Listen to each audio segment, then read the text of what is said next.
আজকের ভিডিওতে আমি তোমাদেরকে শেখাতে চলেছি জয়নিং, যেটা তোমাদের সবারই প্রায় বেশিরভাগ সবারই জয়নিং জিনিসটা কিন্তু অনেক টাফ লাগে। বাট আমি তোমাদেরকে বলে দিই যে এই ভিডিওটা দেখলে কিন্তু আর কঠিন লাগবে না। দেখো, বেশি কথা না বাড়িয়ে ভিডিওটাকে শুরু করাই বেটার হবে। জয়নিং বলতে কি বোঝায়? জয়নিং বলতে বোঝায় হচ্ছে দুটো সেন্টেন্সকে বিভিন্নভাবে যোগ করা। লাইক আমি তোমাকে বললাম যে ধরো বললাম কি he switched off the light, he went to the bed, তাহলে এই দুটোকে জয়েন করা হলো। এবার দেখো জয়নিং আমি বললাম কি জয়নিং মানে হচ্ছে যোগ করা, আর এরই একই অর্থে হচ্ছে একটা হচ্ছে হয় স্প্লিটিং। স্প্লিটিং মানে কি? স্প্লিটিং মানে হচ্ছে বিচ্ছিন্ন করা, আর জয়নিং মানে হচ্ছে যুক্ত করা। বোঝা গেল? এটুকু কনসেপ্ট ক্লিয়ার? ওকে, এবার দেখো দুটো সিম্পল সেন্টেন্সকে একটি সিম্পল সেন্টেন্সে পরিণত করার জন্য কিছু নিয়ম হয়। দেখো, জয়নিং কিন্তু 3 ভাগে হয়। একটা হচ্ছে সিম্পল, কমপ্লেক্স আর কম্পাউন্ড। আজকের ভিডিওতে আমরা সিম্পল সেন্টেন্সটাকে নিয়েই, সিম্পল জয়নিংটাকে নিয়েই আমরা কথা বলবো। দেখো, সিম্পল জয়নিং হচ্ছে লাইক সিম্পল জয়নিংয়ের ক্ষেত্রেও কিন্তু মানে সিম্পল সেন্টেন্সের ক্ষেত্রে যদি জয়নিং করতে চাই তাহলে সেক্ষেত্রেও কিন্তু কয়েকটা ভাগ থাকে। লাইক ফার্স্ট হচ্ছে পার্টিসিপেল। দেখো, পার্টিসিপেল কখন কী করে করবে? পার্টিসিপেল করবে হচ্ছে V1 + ing। এটা কিন্তু অ্যাডজেক্টিভ। হ্যাঁ, V1 + ing it is a adjective. আমি তোমাকে একটা এক্সাম্পল দিই, তাহলে ফুল ক্লিয়ার হবে, না হলে ক্লিয়ার হবে না। দেখো, he saw a beggar, he went to help him. এখানে খেয়াল করো, সে একটা ভিখারিকে দেখেছিল, তারপরে সে কিন্তু হেল্প করতে গেছিলো। ফার্স্টে কোন কাজটা করেছিল? ফার্স্টে সে ভিখারিকে দেখেছিল, তারপরেই কিন্তু হেল্প করতে গেছিলো। এখানে দেখো সাবজেক্টটাও কিন্তু এক, এখানে দুটোই হি আর হি আছে, মানে একই ব্যক্তি আছে। তাহলে আমি এখানে দেখলাম শোভিত লিখলাম, শোভিত স আ বেগার, শোভিত ওয়েন্ট টু হেল্প হিম। তাহলে আমরা দুবার শোভিত না লিখে হি লিখতে পারি, বা একটা জায়গায় লিখতে পারি শোভিত স আ বেগার, তারপরে লিখতে পারি হি ওয়েন্ট টু হেল্প হিম। তাহলে আমরা এর জয়নিংটা কীভাবে করবো? দেখো, ফার্স্টে তো দেখেছিল না, তাহলে লিখবো যে seeing a beggar, he went to help him. ফার্স্টে হচ্ছে সিং আ বেগার। কেন এখানে সিং লিখলাম? দেখো, এখানে আমরা বলেছিলাম V1, এখানে স আছে, দেখেছিল, এবার সয়েরই V1 হচ্ছে সি, এবার সি এর সঙ্গে আইএনজি মানে হচ্ছে সিং। তাহলে আমরা ফার্স্টে লিখবো যে সিং আ বেগার, মানে একটা ভিক্ষুককে দেখার পর কমা দিব, দিয়ে কমা দেওয়ার পর এটাকে টুকে দেবে, পুরো ছেপে দেবে এটাকে, কি হি went to help him, Singh a beggar, he went to help হিম। এইটুকু বোঝা গেছে তো? দেখো, নেক্সট এক্সাম্পলটা দেখলে আরও ক্লিয়ার হবে। দেখো, Ronit went into the room, he saw Rahul sleeping. ফার্স্টে রনিত কিন্তু তার রুমে গিয়েছিল, তারপরে সে দেখেছিল যে রাহুল সেখানে ঘুমোচ্ছে। তাহলে এখানে কিন্তু দেখো সাবজেক্টটা কিন্তু সেম, এখানেও সাবজেক্টটা সেম, এখানেও রনিত আর হি বলতে একই জনকেই বোঝাচ্ছে।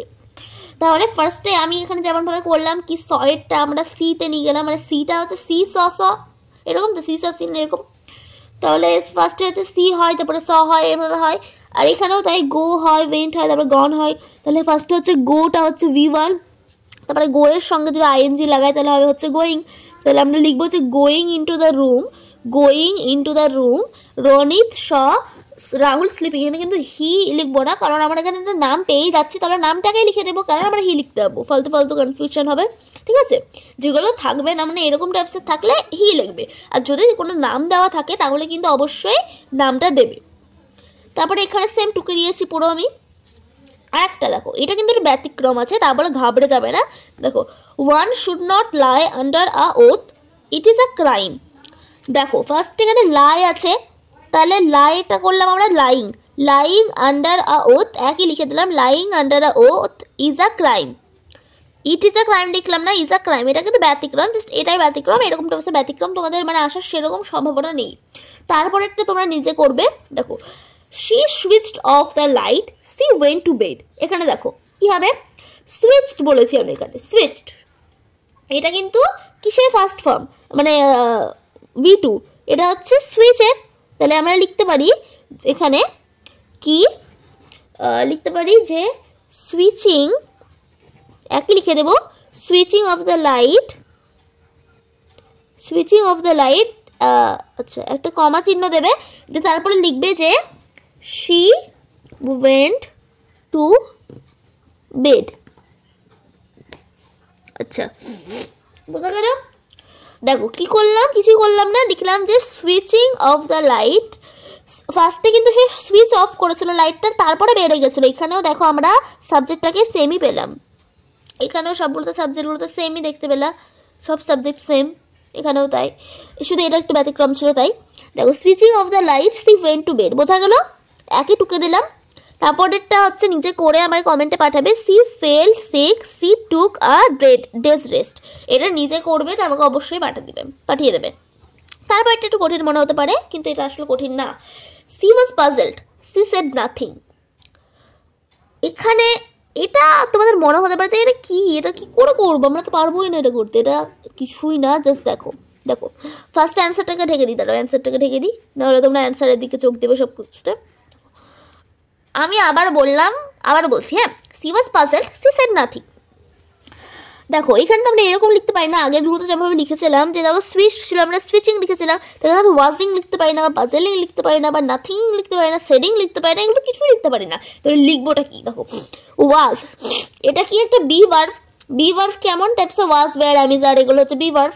তাহলে আমরা এই বি এর বিং লিখতে পারি বিং পাজলড, কমা দিয়ে সি সেড নাথিং, একই জিনিস, বোঝা গেল তো?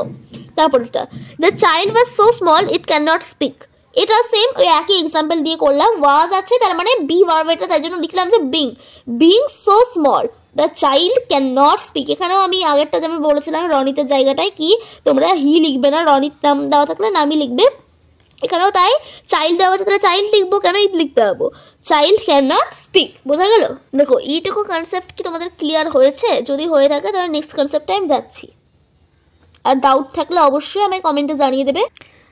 দেখো তারপর আমরা কি শিখবো? তারপর আমরা শিখবো নমিনেটিভ অ্যাবসলিউট। মানে নামটা বলে দিলাম বলে মনে হচ্ছে না যে কিন্তু কঠিন হবে, এটা তো আমরা পারবোই না, আসলে কিছুই না, দেখে নাও পেয়ে যাবে। দেখো এইটাতে আমরা কি করতে হবে, দেখে সাবজেক্ট প্লাস হ্যাভিং। ওকে, দেখো একটা এক্সাম্পল দিই, the weather was bad we decided to stay inside. মানে ওয়েদারটা বাজে ছিল বলে আমরা ডিসাইড করলাম যে আমরা বাড়িতেই থাকবো, মানে ভেতরেই থাকবো। দেখো এখানে কিন্তু সাবজেক্টটা আলাদা, কি করে? দ্য ওয়েদার, একটা ওয়েদার বোঝানো হচ্ছে, আর উই বলতে মানুষ বলতে বোঝানো হচ্ছে, আর ওয়েদার মানে সাবজেক্টটা কিন্তু আলাদা, বোঝা যাচ্ছে তো? ওয়েদারটা আলাদা সাবজেক্ট, আর উইটা আলাদা সাবজেক্ট। উই মানে কি? উই মানে হলো আমরাটা আলাদা সাবজেক্ট না? আর ওয়েদার মানে তো হচ্ছে আবহাওয়াটা আলাদা সাবজেক্ট, আর উইটা আলাদা সাবজেক্ট। তাহলে কি লিখবো? The weather being bad, the weather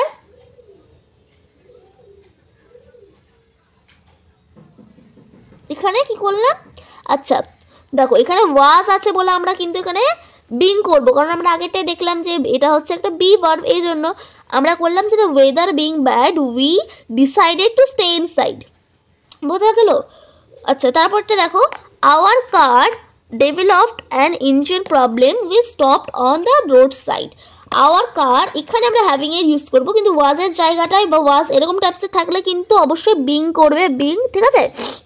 এখানে আমরা করবো সাবজেক্ট প্লাস হ্যাভিং এর এই ফর্মুলাটার প্রয়োগ করবে, এই ফর্মুলাটা। ওকে, দেখো আওয়ার কার হ্যাভিং, এখানে হ্যাভিং দিলাম, দেখো এই হ্যাভিংটা এখানে হ্যাভিং দিলাম, our car having developed an engine problem we stopped on the road side. এটা একই লিখে দিলাম, জাস্ট এখানে আমরা হ্যাভিংটাকে ঢুকিয়ে দিলাম এখানে।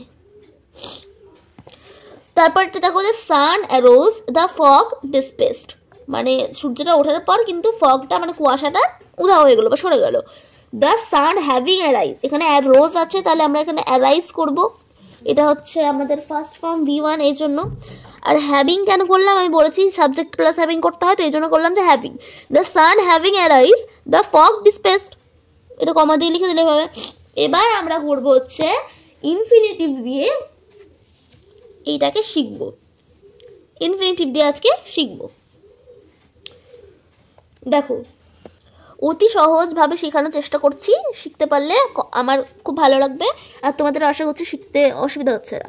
দেখো ইনফিনিটিভ বলতে টু, আমরা জানি ইনফিনিটিভ বলতে টু মানে ইনফিনিটিভ, যে সেন্টেন্সে টু থাকবে সেটাই হচ্ছে ইনফিনিটিভ। মানে এই ধরো এই টু, এইটা ইনফিনিটিভ, আমরা চোখ বুঝে বলতে পারবো টুটা ইনফিনিটিভ। তাহলে এই ইনফিনিটিভের ক্ষেত্রে আমরা কিভাবে জয়েনিং করবো, এখানে আমাদেরকে V1 + 2 করতে হবে। অর্থাৎ ধরো he is going to market, এটা হচ্ছে ইজটা কি অক্সিলারি ভার্ব, গোয়িংটা কি প্রিন্সিপাল ভার্ব, আর টুটা আছে এখানে, এটা কি ইনফিনিটিভ, টুটা হচ্ছে ইনফিনিটিভ।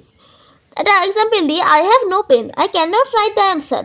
এখানে কি লিখবে, ফার্স্টে এই সেন্টেন্সটাকে লিখে দিলে, আই হ্যাভ নো পেন, ফার্স্টে যে ফার্স্ট সেন্টেন্সটা থাকবে সেটাকে লিখে দেবে প্রথমে, তারপরে তার মাঝে একটা টু দিয়ে জয়েন করবে, এটাকেই তো জয়েনিং বলে।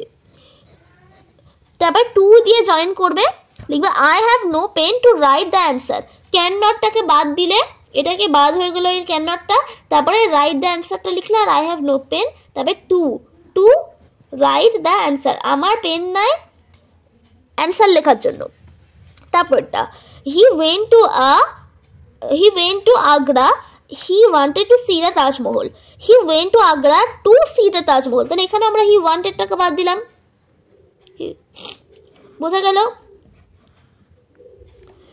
এখানে কিন্তু অনেকের কনফিউশন হতে পারে কি এখানে তো আগে থেকে টু আছে, তাহলে এই টুটার কি হবে? দেখো হি ওয়েন্ট টু আগ্রা এটা তো আছেই, কিন্তু লিঙ্কার হিসেবে বা জয়েন করার জন্য আমাদেরকে আরেকটা টু বসাতে হবে সি দ্য তাজমহলের আগে। বোঝা গেল? Concept clear?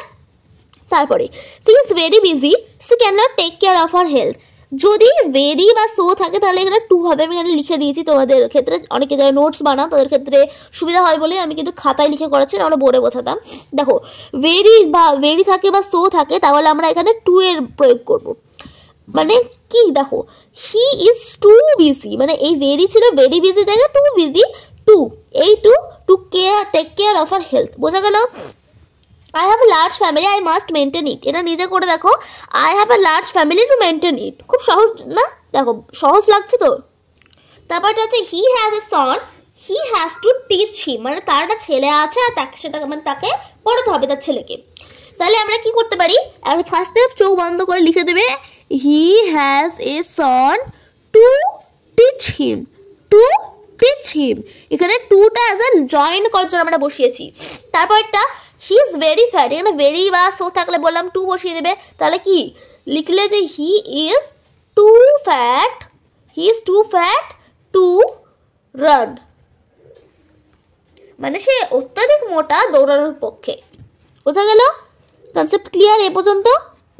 এবার দেখো, এবার আমরা করব নাউন ইন অ্যাপোজিশন, মানে এখানে কিন্তু একটা ব্যক্তিরই দুটি পরিচয় দেওয়া হচ্ছে। দেখো বুঝতে পারবে এক্সাম্পল দেখলে, mister Das came to my house, he is the president of our club. এখানে দেখো মিস্টার দাসের পরিচয়টা কিন্তু আমরা এই দুটো সেন্টেন্সে বুঝতে পারছি। কি করে? Mister Das came to my house, এটুকু বাদ দিয়ে দাও, কেম টু মাই হাউসটাকে বাদ দিয়ে দাও এটাকে, আর হি ইজটাকে এখানে এটাকে বাদ দিয়ে দাও, ঠিক আছে? এবার দেখো mister Das the president of our club, মানে মিস্টার দাস কে? প্রেসিডেন্ট আমাদের ক্লাবের, তাহলে লিখবে যে মিস্টার দাস কমা দেবে, এখানে কমা দেবে, তারপর সেকেন্ড সেন্টেন্সটা শুরু হচ্ছে mister Das the president of our club, মানে তার পরিচয়টাকে লিখে নিল ফার্স্টে, mister Das the president of our club came to my house. বোঝা গেল? তারপরে দেখো Rabindranath was the world poet, he won the Nobel prize. তো রবীন্দ্রনাথ কে? রবীন্দ্রনাথের পরিচয়টা আমরা এখানে বুঝতে পারছি, তিনি হচ্ছেন ওয়ার্ল্ড পোয়েট, বিশ্ববিখ্যাত কবি রবীন্দ্রনাথ, তারপরে কমা দিলে the world poet won the Nobel prize. খুব সহজ না? তারপরে দেখো এমটি এভারেস্ট, মানে Mount Everest is the highest peak of the world, it is situated in Nepal. এটাকে নিজে করার চেষ্টা করো তো, নিজে করো। কি করবে দেখো, মানে এমটি এভারেস্ট কমা দিলে the highest peak of the world situated in Nepal. বোঝা গেল? আচ্ছা, তারপরে আমরা করব হচ্ছে, আজকের ভিডিওতে আমি এই পর্যন্তই রাখছি। নেক্সট ভিডিওতে সিম্পল সেন্টেন্সের অ্যাডভার্বিয়ালস আর যেই প্রিপোজিশন উইথ জেরান্ড আছে ওগুলোকে ক্লিয়ার করিয়ে দেবো।